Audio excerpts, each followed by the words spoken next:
once you rap or once you turn gay, and I don't got nothing against gay people. It's gay people that work for me. But when I look at you a certain way, if I look at you, if I meet you and you gay, it's like, okay. If I meet you and you portraying that you a man and you not gay, I don't got nothing against gay people. Yeah, no, I get what you know what I'm saying? If you portraying a certain thing, you deceiving. Right. Yeah. I can't look at you the same. Yeah. I ain't mad at you for being gay. So what? Everybody, whoever gay, they gay. So what? I don't got no problem with gay people. Gay people work for me right now. Yeah.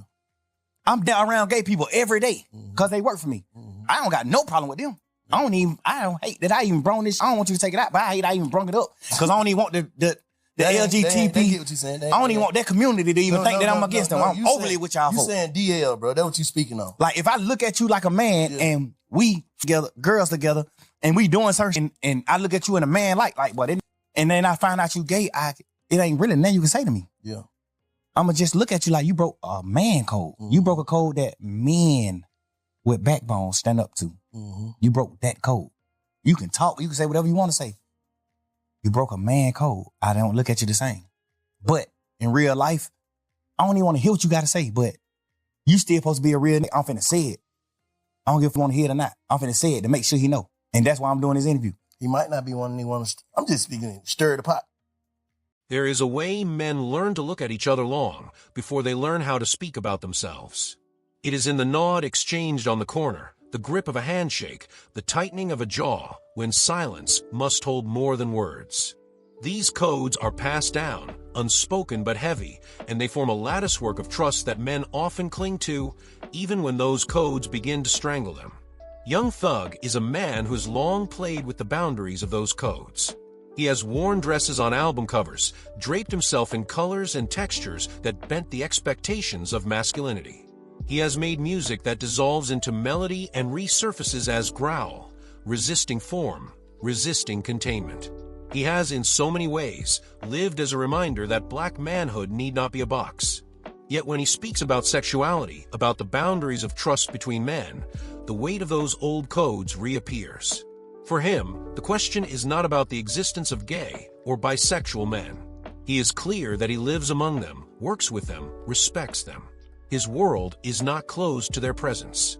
The complication comes in the moment of revelation, when a man presents himself in one way, only to later disclose another truth. That, for Thug, strikes at the heart of what he calls a code. Among men, particularly in environments where survival depends on loyalty, codes function like unwritten contracts. They are bonds that say, what I see is what I get. Who you tell me you are is who you will be. When those bonds are broken, it feels less like a shift of identity and more like an act of betrayal. To Thug, it is not the fact of queerness that unsettles him, but the concealment of it. In his eyes, the act of hiding fractures the trust that holds men together.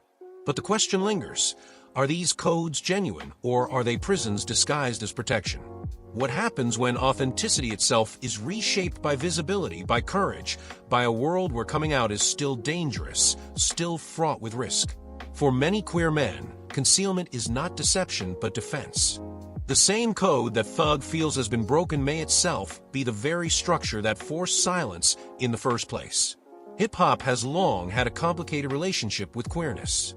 Born in neighborhoods where hypermasculinity was armor, where poverty and surveillance demanded toughness, the music often amplified those codes. To be soft was to be vulnerable, and to be vulnerable was to be unsafe. For decades, this meant that gay men, bisexual men, and gender nonconforming men existed in silence within the culture. They rapped, they produced, they styled, they managed, but rarely could they reveal themselves fully. Young Thug has been both disruptor and enforcer of these dynamics.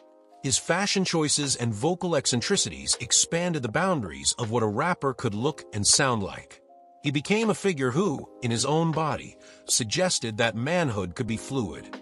Yet even as he stretched the aesthetic, his words reveal that the deeper code of masculine trust remains intact for him. He can accept difference, but he struggles with concealment. There's another layer here, exposure. Thug describes scenarios where men are together in private, stripped of the armor of clothing, existing in vulnerability. For him, those moments require absolute clarity about identity. To discover later that the man beside you desired differently, lived differently, is, in his eyes, a rupture. It transforms the memory of those moments, staining them with the possibility of misreading. But this is where the code collides with the truth of human complexity. Desire does not always announce itself. Identity does not always arrive fully formed. Men discover themselves over time, through trial, through error, through late-night revelations. What feels like deception to one may, for the other, simply be the slow unfolding of truth. The code does not account for this unfolding. The code demands certainty, even where certainty is impossible. When Thug insists that he cannot look at a man the same after such a revelation, he is pointing to the fragility of masculine trust. So much of male bonding is built on the presumption of sameness, shared struggles, shared codes, shared performances of toughness. When that sameness is disrupted, many men feel unmoored. The foundation trembles. But perhaps the trembling is necessary. Perhaps the codes we inherited were always brittle, always insufficient for the realities of who we are. Perhaps the discomfort is less about betrayal and more about the fear of rethinking what manhood itself can mean. What makes this moment compelling is that it comes from young Thug of all people, a man who has himself been accused of breaking codes, of unsettling tradition, of mocking masculinity by embracing flamboyance. He has been both celebrated and ridiculed for it. Yet in his words, we hear how even the most boundary-pushing figures are still tethered to old codes when it comes to sexuality. This is not hypocrisy so much as it is revelation. It shows us how deep the codes run, how difficult they are to untangle. You can wear a dress on a magazine cover and still cling to the idea that certain truths must be announced up front. You can love the presence of queer people in your circle and still recoil when intimacy collides with ambiguity. This is not only Thug's struggle, it is a broader cultural reckoning. Communities that have been built on codes of masculinity are being asked to reconsider those codes in the face of visibility, in the face of courage, in the face of the undeniable presence of LGBTQ people within every facet of life. The old codes said that manhood was rigid. The new world insists that manhood, like womanhood, like identity itself, is fluid, shifting, expansive. The collision of these truths is messy. It produces discomfort, anger, confusion, but it also produces growth. Thug's words may be uneasy, but they open the door to a conversation that hip-hop and black communities more broadly continue to navigate. How do we honor the old bonds of trust while making room for truths that those bonds once denied? Perhaps the answer is not to discard the code, but to rewrite it.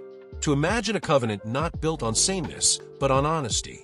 A covenant that says, you can change, you can discover, you can reveal, and I will still see you as real.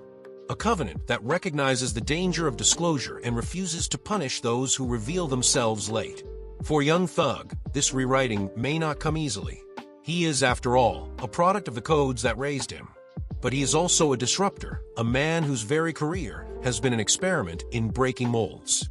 If anyone is positioned to wrestle with the contradictions of masculinity, queerness, and authenticity, it is him.